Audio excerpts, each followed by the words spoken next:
Hello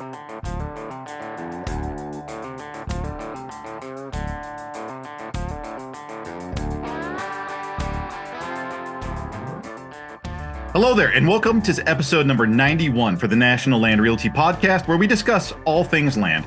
Our goal here is to inform, educate, and entertain those of you who own land or are interested in the buying and selling of land throughout the United States. My name is Mac Christian, and I am the Chief Marketing Officer here at National Land Realty. I'll be your host for this episode. Now, land has many uses, and there's no end in the possibilities that can generate income on your land. Today, we're talking about one of those possibilities, which is building an RV park. Jim Fleissner, an accredited land consultant out of Nebraska, is here to discuss the recent transaction that he went through that did not exactly go as planned. Despite the hiccups, there's a ton of valuable information here for anybody who has considered alternate uses for their land for generating income. Now sit back and enjoy. All right, I am set, and let's do this thing. All right, so I am sitting here with Jim Fleissner, and we have a unique topic that we're talking about today.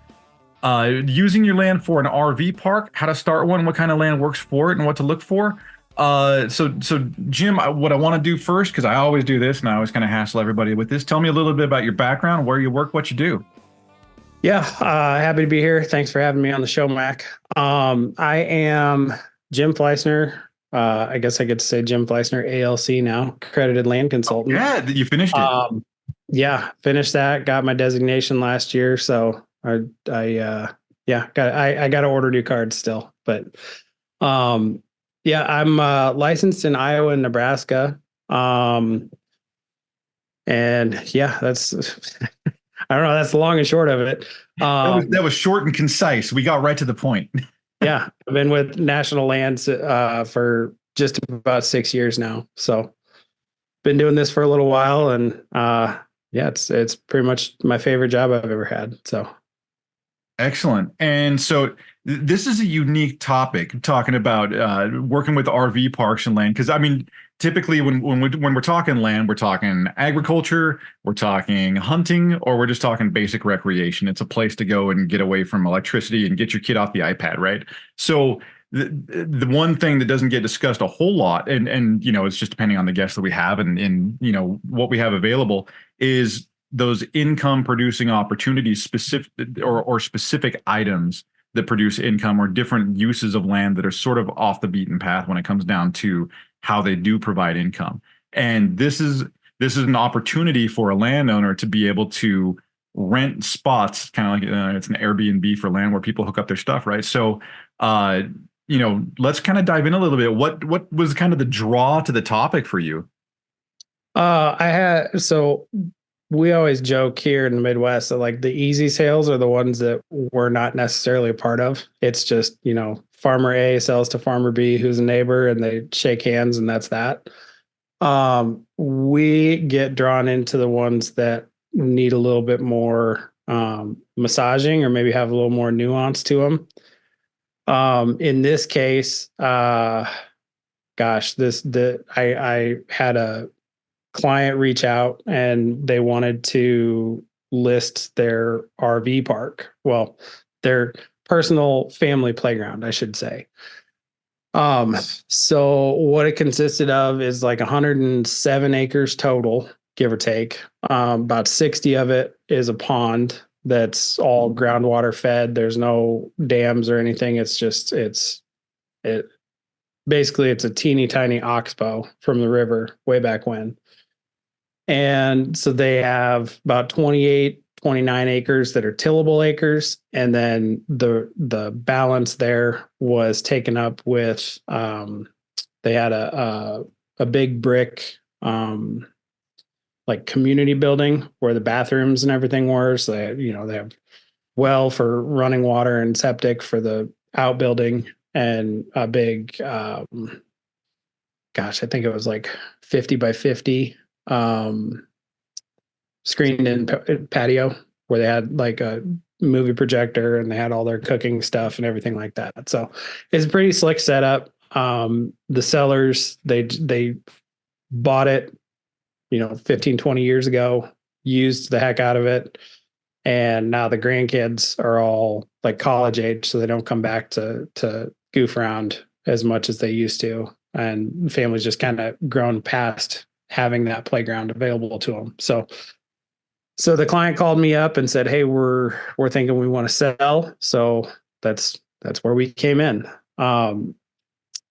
Long story short, we had it on the market, and a group put in a purchase agreement contingent on having I think they put in 90 days due diligence so that they could get the ball rolling as far as what they wanted to do with it, which was to take the 28 acres of tillable, turn that into more of the RV park setup. The properties That was their intent going in, is like, we want to get in here and we're going to start an RV park. So they've probably done exploratory on business and ROI to see what they could probably achieve with that. Sort of knew what they were heading into. Yeah, they thought so. Okay, all right. We'll leave it at that. They've got a pretty extensive Airbnb portfolio. It's a family group out of Omaha, but they've got a pretty extensive Airbnb portfolio, and so they thought that this was kind of a natural next step to get into something like this, where they're actually doing some of the development and turning around and getting a better return off of that investment because they're getting in pre full development. So, they put in a 90-day due diligence period so that they could basically give themselves a crash course in what they needed to do. And fortunately for me, I got to kind of sit in the bleachers and watch what was happening and take my own notes and kind of get ready for since the sale didn't go through, get ready for next time we list this property. Yeah, so in I mean, these kind of use cases are what's really good for learning, especially people that are curious about acquiring or doing this. So if somebody is exploring this, now that we've seen sort of something that didn't work out, what does work out is the question. And so what's sort of, let's, starting from the bottom up, what's the draw to be able to do something to utilize your land for an RV park? And I've seen a few pieces of land do this and they look successful from the outside because there's always RVs there. But what is kind of the draw? So there's a couple different ways that you can look at it. One way would be like the quote unquote traditional RV park, where you're pretty much leasing out those individual slips for an entire season, which, some people leave their RVs out there all year long because they have the lease and, you don't have to store it. You just have to winterize it. Some people will bring their campers out for a weekend here and there, but regardless, their lease on that spot is for a whole year. So that was kind of the avenue that this group was coming at it from, looking at it as an annual lease so that it was very predictable income.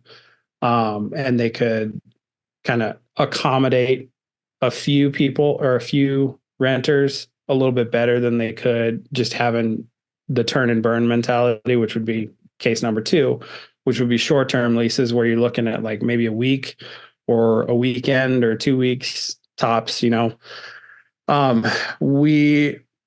the higher ups in our company have had conversations and given me the Cliff's Note versions of those conversations with higher ups from other companies who kind of specialize in those short-term rental agreements and getting those promoted. And the number one area where they absolutely cannot even touch demand as far as being able to fulfill it is those short-term RV rental spots. So as with everything else in real estate, location. This property that I had listed was right on the edge of what would be a great location as far as its proximity to like the Omaha metropolitan area. It's close to the river, which gives you that another potential draw for people who want to, go out and goof around on the river and then not drive all the way home. There's a boat launch that's right down the road from this place, which adds to the draw considerably. And then it's very close to an interstate too, so it's easy to get to. So looking at all of those criteria, kind of as a whole, this place it's ripe for the picking as far as that goes. turning it into an RV park. It's just like I said, the sellers or the landowners right now, they don't have any desire to go through that work. They would much rather sell it as is and then have somebody else turn it into what it could be. So was that sort of a conditional of this, that there was a request to make those improvements to it before sale? No.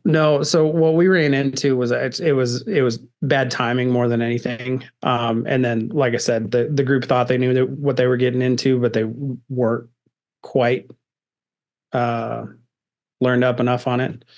So we ran into bad timing because there was a nationwide shortage of electrical transformers. And so this is a good point here to add to the, I don't know if you guys do show notes or anything like that, but this is a good point as far as if you're looking at a property to potentially develop it.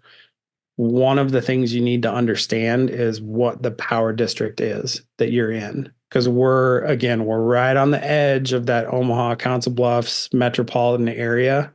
So one side of the interstate there is Mid-America, which is like the power company in Iowa. And the other side of the interstate is a co-op out of I'm trying to think. I can't remember the counties that make up the co-op, but it's like 3 counties in Missouri. And then this little finger that goes into Iowa on that side of the river or on that side of the interstate. And we just happen to be on that. It's Atchison Holt. Sorry. Atchison Holt is the co-op that has the power service to that side of the interstate. So they really had some kind of a cap on that then? Yeah, exactly. And since they're a much smaller operation than Mid-American, and we were looking at putting 6 transformers in the ground, so supply and demand, we all know how that works. There was very limited supply, and it was a lagging indicator of the labor shortages that happened during COVID. That these transformers, now we were running out of that supply because the companies that manufactured them had been shut down for so long, and they worked their way through all their back stock and then didn't have time to catch up yet. So I'm not an expert. Don't quote me on this. I don't anticipate that somebody coming in to buy this property this year would have the same issue that we had last year. But because of those shortages, the transformers were extremely expensive. And because of the numbers of transformers that we were looking at purchasing for this property, Atchison Holt, rather than coming out and putting them in the ground and that being part of the suite of services that comes with being an Atchison Holt customer, they were actually going to require that those transformers be paid for up front because the life of those transformers, they wouldn't feasibly be able to recoup just from charges to the customer. They wouldn't be able to recoup even their cost, let alone have any sort of profit going forward. So in something like this, when you're looking at it from an investment perspective, like you can have the land, you can have the location, you can have the price even kind of dialed in, but there could be something as simple as which power district you're in that could derail things. And for one thing, that's why it's important to have, like you said, like a 90-day investigation period where you jump in and dissect it. Don't just jump in and just grab the land and think you have it. Like you've got to do your homework before you jump into something like that. Because imagine if they had jumped in, that would have been a whole different mess. Well, so then that kind of comes into the next thing. Like if we had an investor who had liquid capital that they could hold on to the property without doing that part of the development, and it still made financial sense to hold on to it for a year, maybe 2 years while the supply chain got caught up, then that would have been an unfortunate speed bump, but it would have just been a speed bump. It wouldn't have been whoa, this is dead end. We got to kill this deal.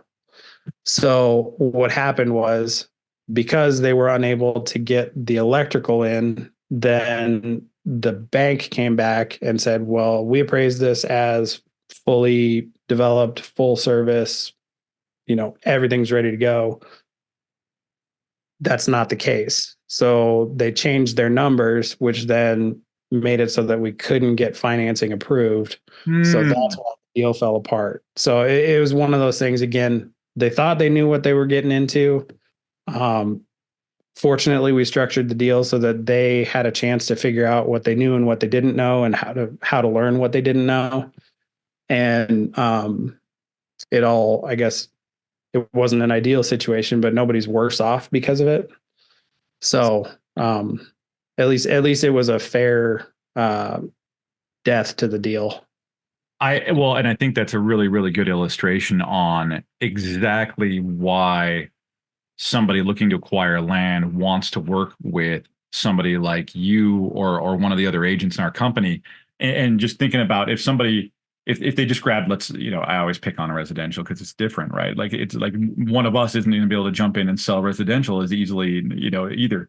So if somebody had jumped in and didn't really understand the nuances of land, they might not have structured the deal that way because, again, residential tends to be a high velocity sale cycle, where it's like get in, get out, get the sale done. If that had happened here, you would have people in a very bad situation. They would have invested in something they couldn't capitalize on, like you said, for up to 2 years and couldn't even finance. I guess the finance would have stopped the deal anyway. So that kind of stops my discussion there. But let's say if they had the cash, they jumped in and they couldn't realize any gains for like 2 years. That's a situation where nobody's happy. And it also hurts your reputation and, their opinion of you in the transaction cycle as well. There's a whole slew of things that experience makes up for there. So, I wanted to ask you, you mentioned how the bank came in and they analyzed the deal and they had assessed it based on the improvements already being made and those had not been made. When you're looking at land like this, what are you looking at in terms of value? And I guess the better question is what's too much, what's too little? How do you look at that in terms of assessing the investment opportunity there? So, excuse me, I got yeah, you got a plague in your village there. I know that. You can edit out a pause, right?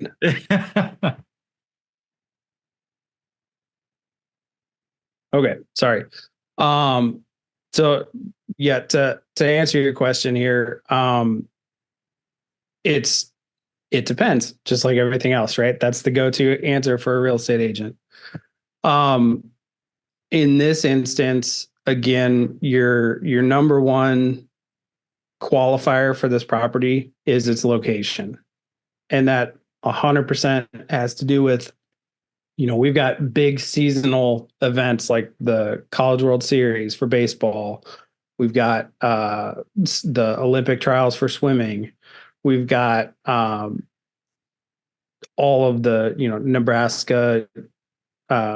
Nebraska, Iowa Western Community College. They have big football seasons. So there's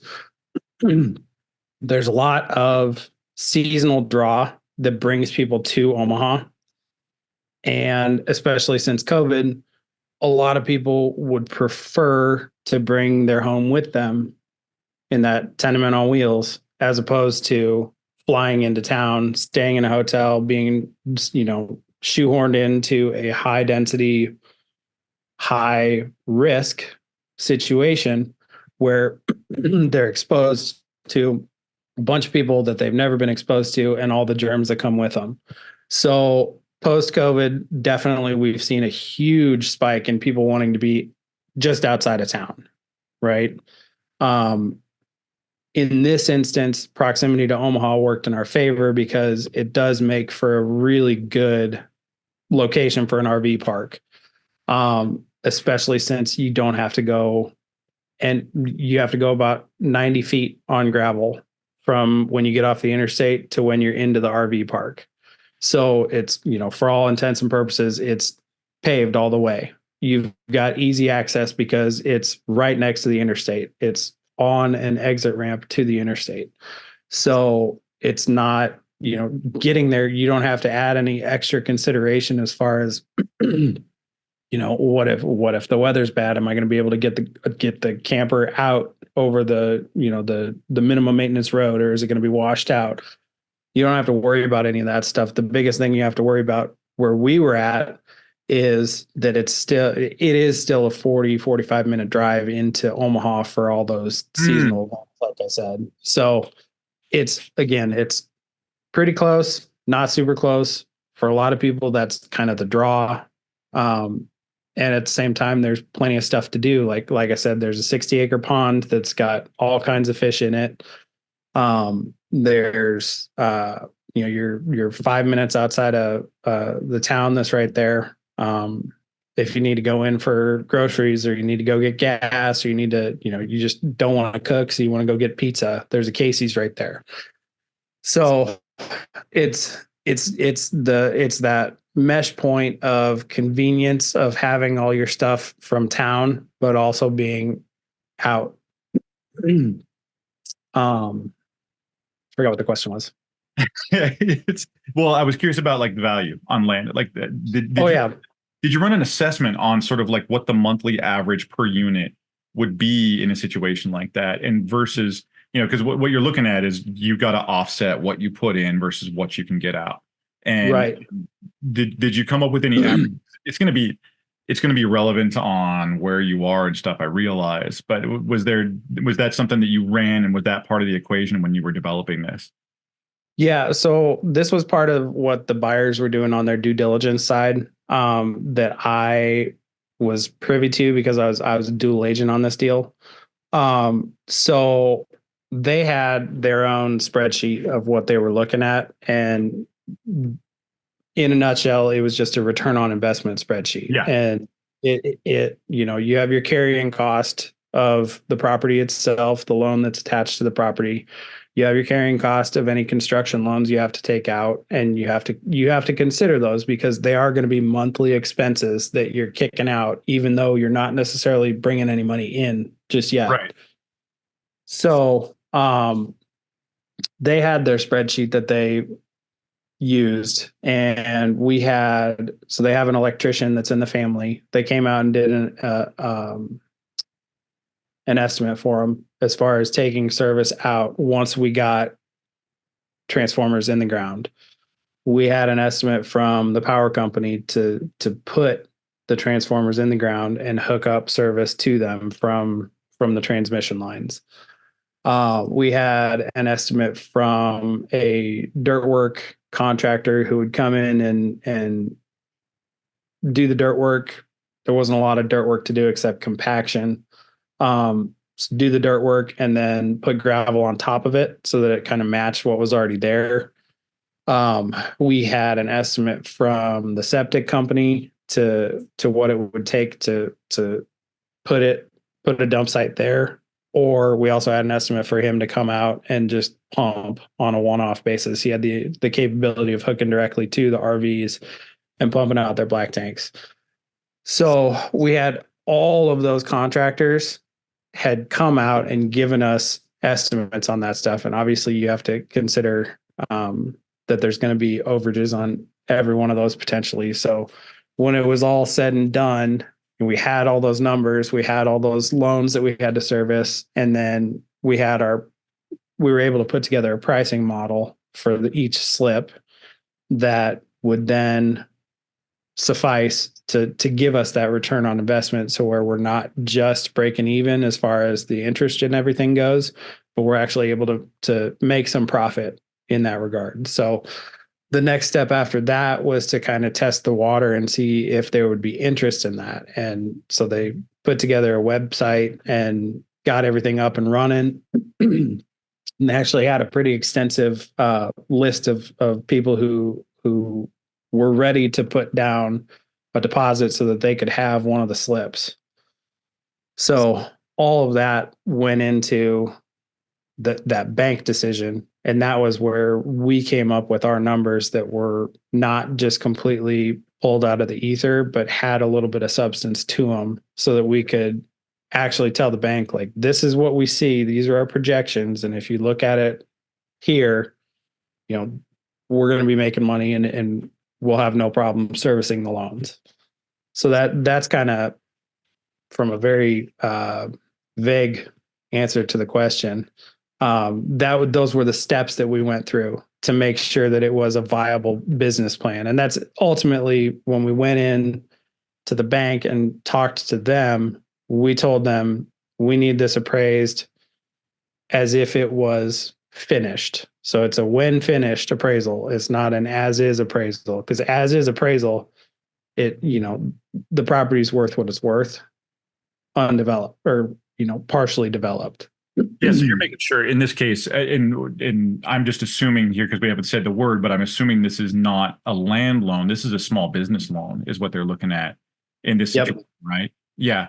Yep. And so to do that, and that's part of the bank's diligence as well, as if you come to the table and you've got an idea to start a business and you want to go for a business loan, you have to have like a pretty comprehensive business plan, not just showing, hey, this is my idea.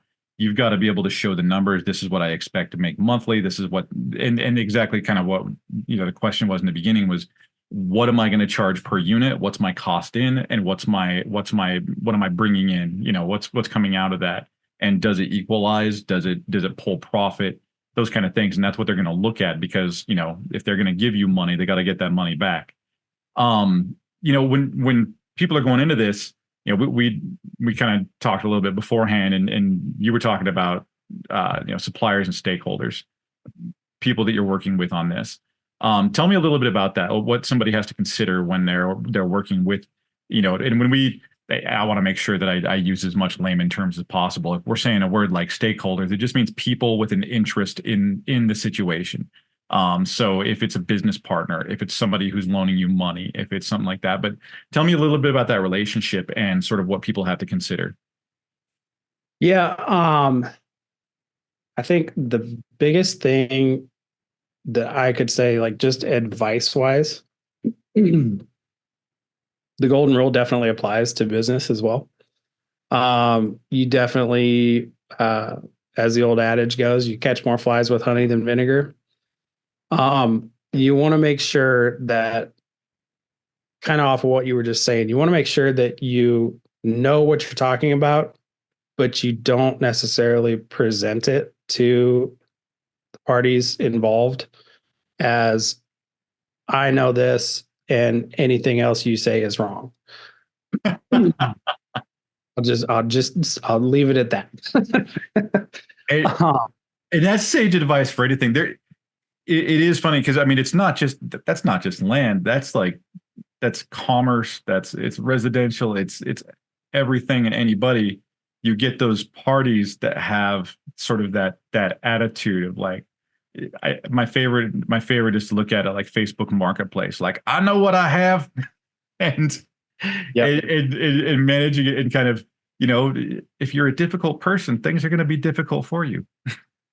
Yeah, it's definitely a chicken and an egg situation there. Yeah. That makes a lot of sense. So yeah.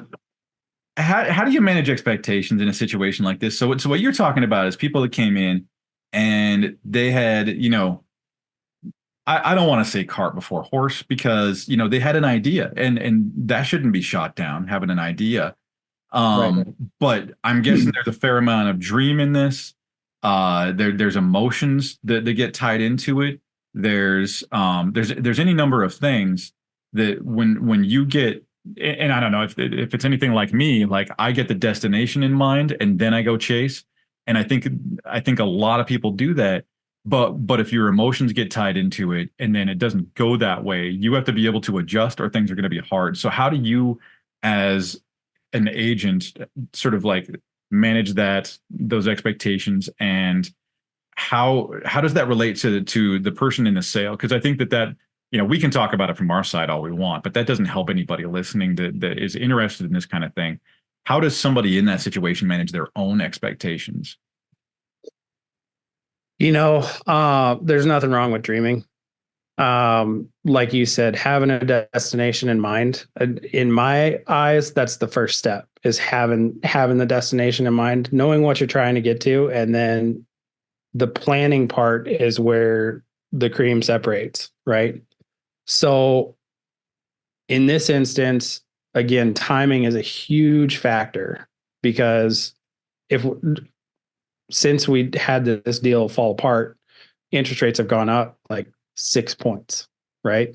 So we would not even be having this discussion if they came in today and said they wanted to do everything exactly the same way. Timing is a huge factor. And sometimes you have to kind of look, or you have to leap before you look because of the timing. This property is not something you see on the market every day. We did happen to see there was another RV park, which fortunately came through the same bank around the same time, that was not far off. It's about the same distance from the Omaha metro area, but it was on the Nebraska side. They didn't have a pond. They had a pool. Everything else worked out perfectly for us because swapping out the pool entertainment factor and draw for the pond entertainment factor and draw, everything else was very comparable. So that worked out really well for us because that one sold for way more than we expected this one to be appraised at. The appraisal, again, it did financially, it worked out for us, but the caveat was the bank wanted everything done within the year, and we couldn't guarantee that. The power company couldn't guarantee that. So that's ultimately what the bank denied the loan based off of. It wasn't the appraisal. It wasn't the when finished valuation that they were working off of. It was the fact that we couldn't guarantee, because the power company couldn't guarantee that we would have everything up and running within that first season. So there's definitely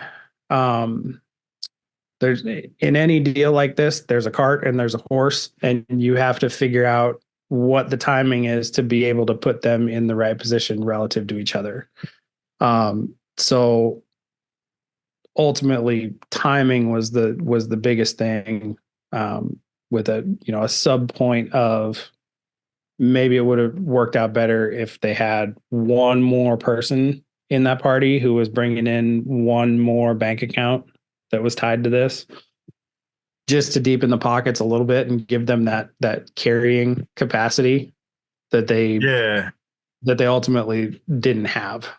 So in those situations, it's, if you're going into something like this, and I feel like it just has to be that way in business. If you are going in and you're doing something personally, that's a different story. You can do whatever you want personally. It doesn't even have to make financial sense if you're doing something on a personal basis. But if you're talking about, especially a business loan or just running a business, you got to be able to roll with the punches. You got to know. And I always think that, everything's great as a plan, but nothing is ever going to go as planned. And if you don't have that mental flexibility, it's going to sour real quick. And or you're going to find yourself bitter, or, something's going to fold, or you have to be nimble on your feet, and you have to be able to say, know when to fold the cards. Like, okay, you know what? It was a great idea. This doesn't work. And be able to kind of walk away from it. To that point too, that's one of those situations too, where having somebody who does this on a day-to-day basis in your corner is a huge value, because you, to use Alan Greenspan's words, you may not know what you don't know. You know what you know, but you don't know what you don't know. And you, as the buyer or seller doing this in a one-off situation, I would feel comfortable selling my own house because we've bought and sold several houses, but I'm also a real estate agent. So I do these sort of transactions. It might not be house specific, but I do these transactions every day. That's what I do. You, buyer or seller, you have your own occupation, and these transactions might be the largest sums of money that you've ever exchanged from your hand to someone else's, or vice versa. You want to make sure that all your ducks are in a row. You want to make sure all your I's are dotted and T's are crossed, because it's those areas where you don't know there's a potential pitfall that are going to come up, and they're going to take you out at the knees. So it took some convincing on this deal to have them use me as a dual agent they had a residential agent in the family that they wanted to use for the real estate transaction part. And I don't normally push as hard as I did on this one to say this is a totally different animal. Like, you guys are setting yourself up for failure if you're using a residential agent, and this agent is also going to be your advisor when it comes to the development side of this. Yeah, don't have your car guy sell you an airplane, right? Like, Yeah, exactly. Exactly. is along with those lines, because you're gonna find yourself, deeper than you can swim pretty quick. Mm-hmm. Yeah, and I mean, I'm not claiming to be an expert on development by any means either, but I know enough about it, and I know enough, especially with this property, because the client is also family friends of ours. I know enough about the property too, and what they had done in the development stages when they developed out the part of it that they did. I knew enough about that, and then on top of that, I do these transactions on a. I would love it if it was a daily basis. I'll do them on a weekly basis. Yeah. Well, those the it kind of goes into the emotions and hopes and dreams thing, and you combine that, what is that, it's a catchphrase nowadays just because it's been thrown around so much, like the Dun Krueger effect, where anybody from the outside thinks they know what's going on the inside. My favorite is like with sports teams, right, where everybody's a coach. Like, oh, all they need to do is this. You're like, yeah, you're right. That they must have, something that the people that work on it every day doesn't know. I'm sure you do. But people, and I'm sure you do it just as bad as I do when you're looking at something from the outside. Like, how hard is it? You just do the thing, right? And everyone does that. You have this false confidence until you get in there and you start realizing it. Like, you find it in real estate. I find it in marketing.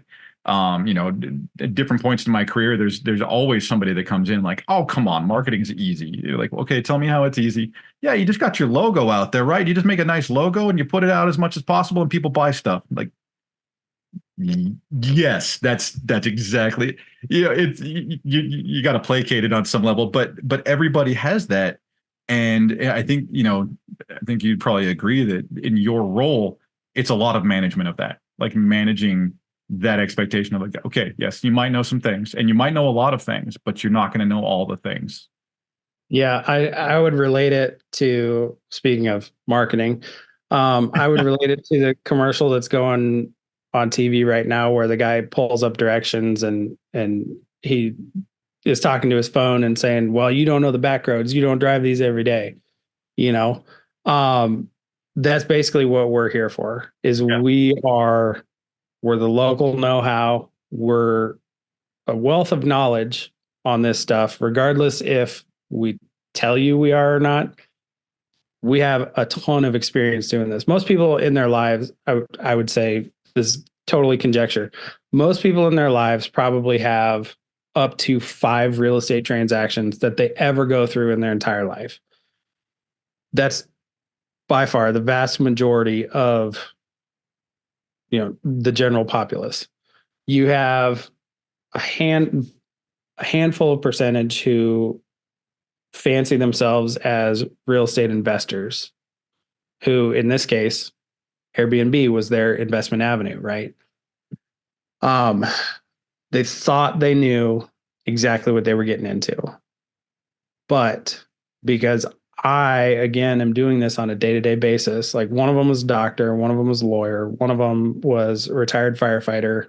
One of them was, I think one of them was in marketing, and one was an electrician. So they, to put it in fairly recent, not really, because this is dating myself, 300, right? There's that scene where Leonidas says, you over there, what do you do? You over there, what do you do? And he's like, oh, I'm a Palta. And it's like, okay, Spartans. And they all go, oh, that's what they do. What do you do? Right? That's what they do. They know that's what they do. In this case, I'm a Spartan, right? Is I'm really pumping myself up here. I feel like the graphic designer needs to take a hold of this podcast and put a nice little graphic on there. Yeah. Yeah. Um, yeah. So it's one of those like from my standpoint as the real estate expert in this whole in the whole deal, it was both my job to manage those expectations, let them formulate a realistic plan to get to those aspirations, and then also to navigate the pitfalls that they didn't necessarily know were there. So those would be the three kind of bullet points of like what my service was provided in this particular deal. But it's, expectation management is probably, especially since the market went crazy over the last 3 years, that's probably been the hardest thing that we've had to deal with as real estate agents and brokers, because everybody sees those prices just going up, up, up, up, up. And they're like, well, shoot, I'm sitting on a gold mine. And it's like, well, okay, Yeah. I don't disagree. But then again, we also have to navigate that conversation in a way that I'm not saying you're wrong, I'm right, I'm the expert, you have to listen to me. Right. So in this situation, we've talked about this a little bit. We talked about business loans, but how does the finance come together on something like this? Somebody's looking to do an RV park. They're looking to pull income from renting spaces to RVs. And like you said, one of them is that you have to think about your power grid. I when we were talking about this, I never would have expected something where you have to drop 6 transformers in the ground. So it's that one took me off guard as well. How do you even come up with financing something like this? What do you have to go through? So obviously the first step is go talk to the bank, right? They will be able to direct you in the right financial tool that you'd be using, as far as, is this a small business loan? Is this a land mortgage? Is this a construction loan? How are we skinning this cat? Right. That would be the first step. Within that first step, you also, when you go into the bank, anybody who's applied for a loan of any kind knows you have to prove your financial status and that you can actually make this work, right? So that in a nutshell is step one. Step two, like we discussed earlier, was having that business plan in place, or at least fairly well written out, so that they're basically you as the applicant need to have enough information that you can answer the questions that the bank is going to come up with. So in our case, having all those estimates in hand, saying this is how much this is going to cost, this is how much this is going to cost, this is how much, on down the road, this is how much money we have to spend to get to this many RV slips. And when we hit this many RV slips, this is the money that we can expect to come in. And I think we went into it expecting a 15% vacancy rate, which was conservative. Most of the RV parks that we tied, there's a handful of them that are right down the interstate from this property. I talked to the owners of those, and they said, honestly, they don't have vacancies. It's the same clients year after year after year that lease these slips out. And they said, on the off chance that we do have a vacancy, we've got 10-1 in the backlog of people who are looking to get into this RV park. So having that information in hand was huge, because we could say, okay, you have a backlog of 35 potential customers. We're 2 miles down the road, offer very similar amenities. We're actually easier to get to than you are, because you have to get off the interstate where we're at and then go 2 miles on gravel to get to where you're at. Yeah.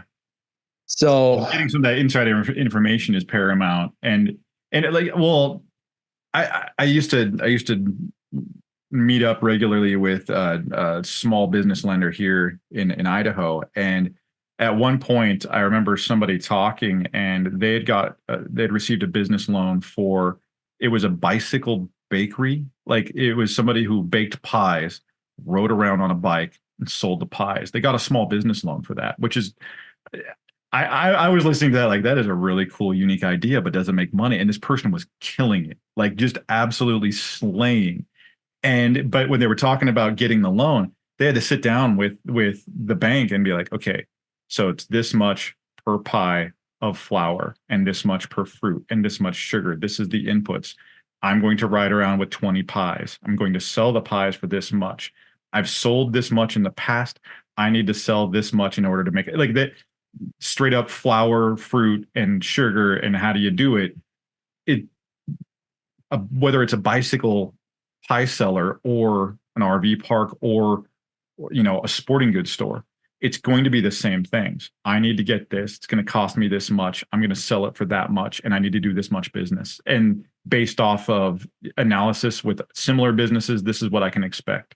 Is sort of the form, like, nothing's ever formulaic, never, like I said, nothing ever goes as planned, but that's sort of how you have to manage it, right? Yep, exactly. And again, it goes back to us being in this stuff day in and day out.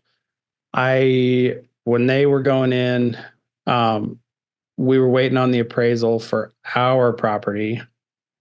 And so I called up the appraiser. They had reached out, and I said, hey, do you know any other appraisers who do this kind of property relatively nearby? And they said, yeah, actually, I just heard about this guy doing the one out in Greenwood, Nebraska. And I was like, oh, perfect. Do you have their information? And so I got on the phone, and that's when I found out about that property in Greenwood, was just having those conversations. And, I talked to that guy. I talked to, I think, 4 other appraisers that I've worked with in the past who I know do deals or do appraisals dealing with land. And he was the only one that I talked to that had any idea how you would pull comps on something like this. So now in the future, I've got him in my back pocket for the next time this property needs to be appraised when we eventually sell it. So, like, I have the industry or the local industry expert at the ready in my book of business. So it definitely, to your point, like, I don't know where I was going with that. Well, it's,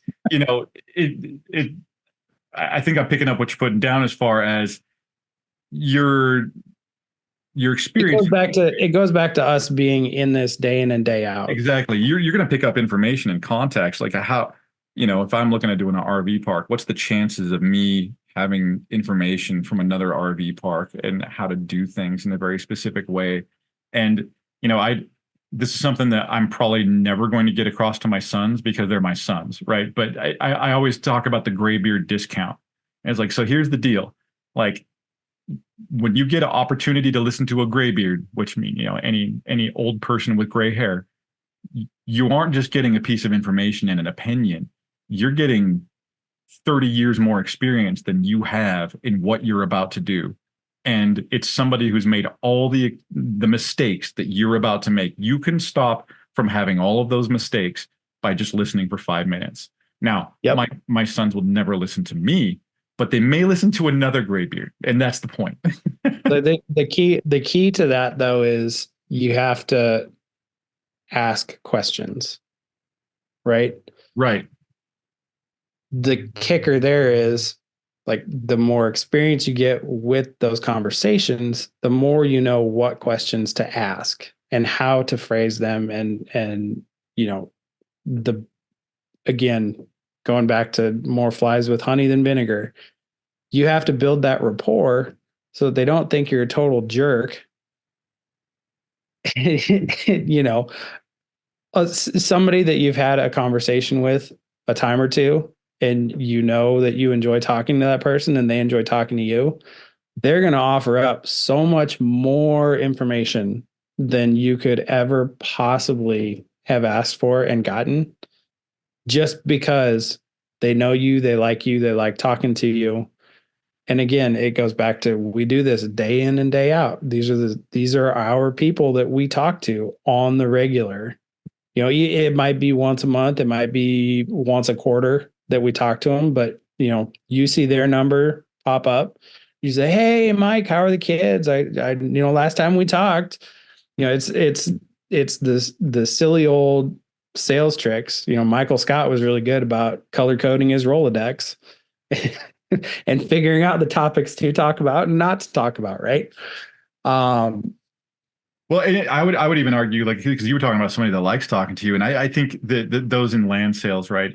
Any one of us that works in rural communities, that's not always the case either. Like, you can find somebody that really dislikes you, and you can still treat them right, and they will end up working with you, and you can turn that frown upside down.